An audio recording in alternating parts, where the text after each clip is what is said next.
You want to lose weight? Eat steak or ground beef. That's what I do. I have ground beef because I'm cheap. Can I get an amen?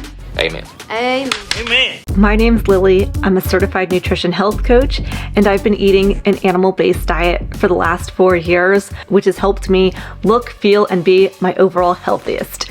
In today's video, we're going to cover why meat can help with fat loss and how, but then what would really need to be done to have a more fit physique, and just some really easy things that people could do at home.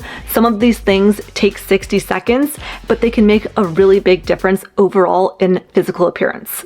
Also, let's address the elephant in the room. I just got my blood work done 10 minutes ago, and so that is what this is.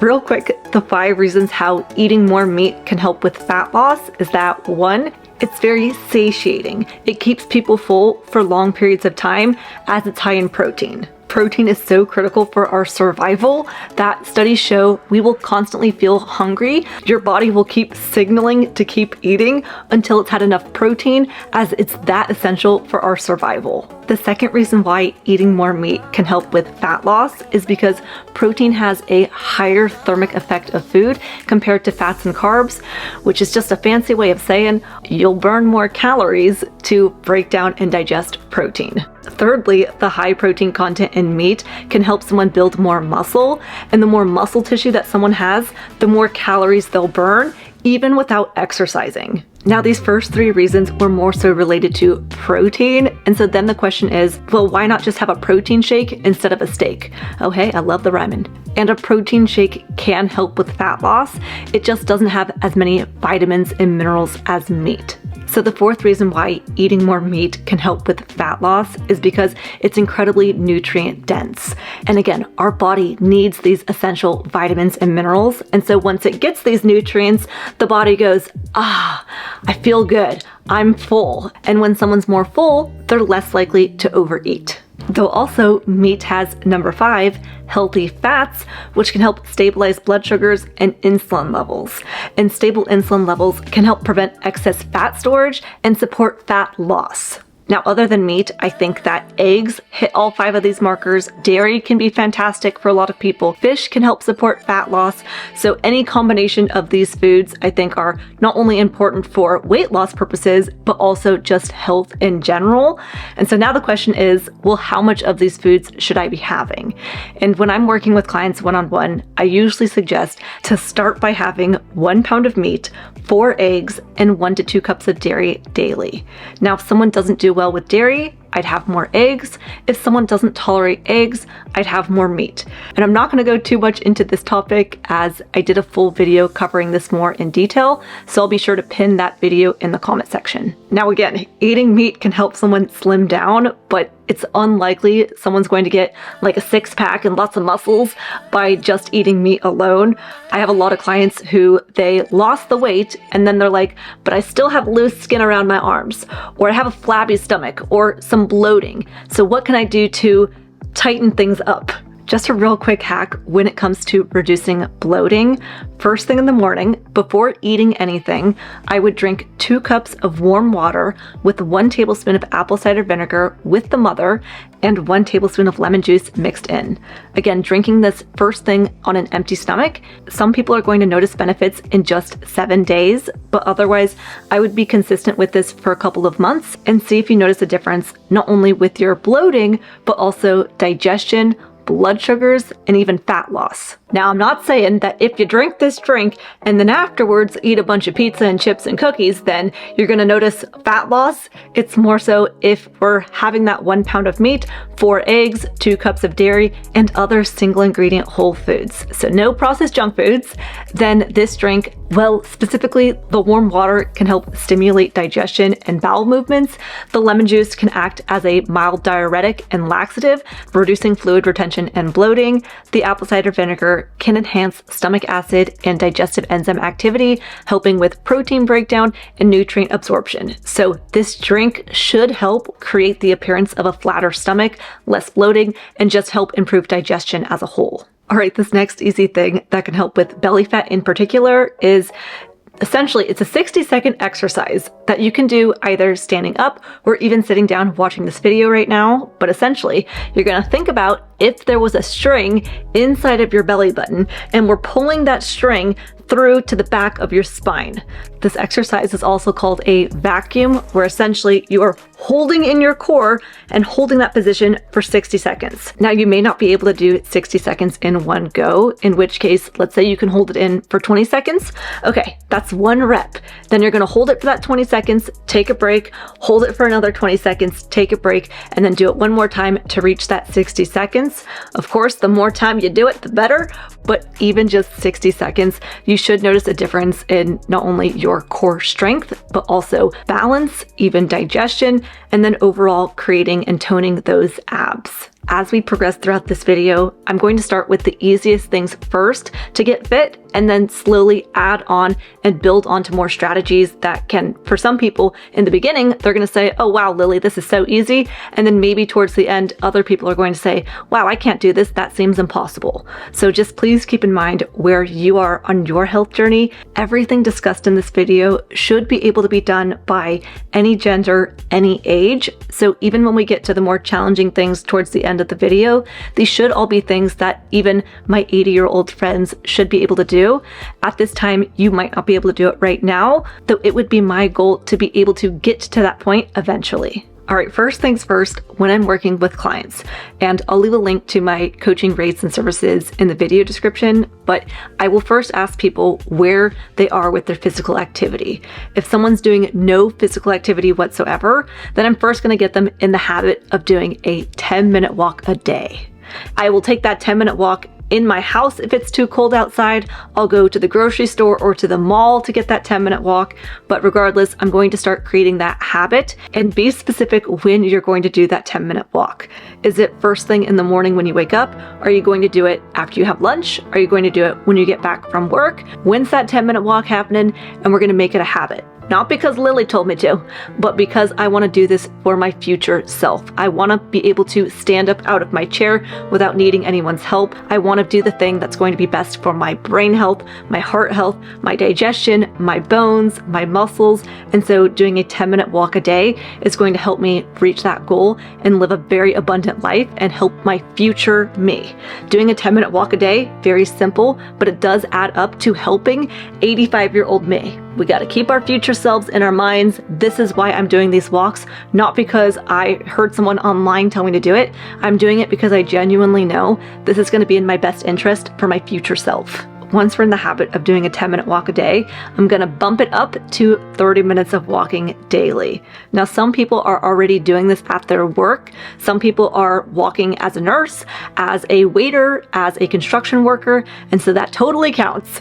But for people like myself who are sitting all day long for work, then that's where I do want to be intentional to get 30 minutes of walking a day. What works for me is I'll do a 15-minute walk after lunch and then a 15-minute walk after dinner.